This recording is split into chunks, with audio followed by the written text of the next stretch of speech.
अरुणाचल प्रदेश के तवांग सेक्टर में भारत और चीन के सैनिकों के बीच हिंसक झड़प हुई है। भारतीय सेना के प्रवक्ता ने कहा है कि ये झड़प 9 दिसंबर 2022 को हुई। भारतीय सेना ने बीबीसी को बताया कि 9 दिसंबर को पीएलए के सैनिक अरुणाचल प्रदेश के तवांग सेक्टर में घुसे, जिसके बाद भारत ने जवाबी कार्रवाई की। इस झड़प में दोनों पक्षों के कुछ सैनिकों को चोट आई है। भारतीय सेना के अनुसार दोनों देशों के सैनिक तत्काल घटनास्थल से पीछे हट गए हैं। झड़प के बाद शांति स्थापित करने के लिए इलाके के कमांडर ने चीनी समकक्ष के साथ फ्लैग स्तर की वार्ता भी की। इस झड़प में अब तक 12 से 15 भारतीय सैनिकों के जख्मी होने की खबर आ रही है। सूत्रों ने बताया कि चीनी सैनिक सीमा पार कर भारत में दाखिल होने की कोशिश कर रहे थे, तभी भारतीय सैनिकों ने उन्हें रोकने की कोशिश की। इसके बाद दोनों पक्षों में संघर्ष हुआ, जिसमें कई भारतीय सैनिकों को हड्डियां टूटने जैसी चोटें आई हैं। दोनों पक्षों के बीच पहले हाथापाई हुई और फिर पत्थर भी चले। इस संघर्ष में चीनी सैनिकों ने कील लगे डंडों का इस्तेमाल किया। समाचार एजेंसी ANI के मुताबिक भाजपा सांसद तापिर गाओ ने कहा है कि उन्हें जानकारी मिली है कि भारतीय सैनिकों को कुछ चोटें आई हैं, लेकिन पीएलए के सैनिकों को काफी ज्यादा चोटें आई हैं। साल 2020 में 15 जून को पूर्वी लद्दाख की गलवान घाटी में दोनों पक्षों के बीच संघर्ष होने के बाद ये पहला मौका है जब चीन और भारत के सैनिकों के बीच इस तरह का संघर्ष हुआ है।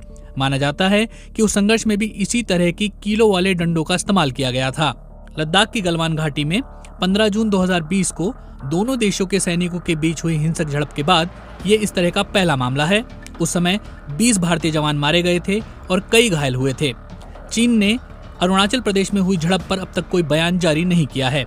तवांग में चीनी सैनिकों के साथ झड़प की खबरों पर कांग्रेस ने भाजपा सरकार पर निशाना साधते हुए ढुलमुल रवैया छोड़ने को कहा। कांग्रेस ने ट्वीट किया, अरुणाचल प्रदेश के तवांग सेक्टर में भारत चीन के सैनिकों के बीच झड़प की खबर है। वक्त आ गया है कि सरकार ढुलमुल रवैया छोड़कर सख्त लहजे में चीन को समझाए कि उसकी यह हरकत बर्दाश्त नहीं की जाएगी। AIMIM चीफ और हैदराबाद के सांसद असदुद्दीन ओवैसी ने सरकार पर सवाल किया कि सरकार ने इतने दिनों तक झड़प के बारे में सूचना क्यों छिपाए रखी, जबकि संसद का शीतकालीन सत्र अभी जारी है। उन्होंने ट्वीट कर लिखा, अरुणाचल प्रदेश से आ रही खबरें चिंताजनक हैं।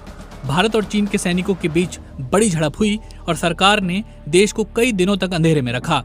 जब शीतकालीन सत्र चल रहा है तो संसद को इस बारे में अब तक क्यों नहीं बताया गया। साल 2020 के जून महीने में पूर्वी लद्दाख के गलवान में दोनों देशों के सैनिकों के बीच खूनी संघर्ष हुआ था। उस झड़प में भारत के सैनिक मारे गए थे। शुरुआत में चीन ने अपने नुकसान के बारे में इस बारे में कोई जानकारी नहीं दी, हालांकि बाद में उसने अपने 4 सैनिकों के मारे जाने की बात स्वीकार की थी। भारत कहता रहा है कि गलवान में चीन के सैनिक भी भारी संख्या में मारे गए थे। फरवरी 2022 में ऑस्ट्रेलिया के एक अखबार द क्लैक्सन ने अपनी एक खोजी रिपोर्ट में दावा किया था कि गलवान में चीन के 4 सैनिक नहीं बल्कि कई गुना ज्यादा यानी कम से कम 38 पीएलए जवानों की मौत हुई थी।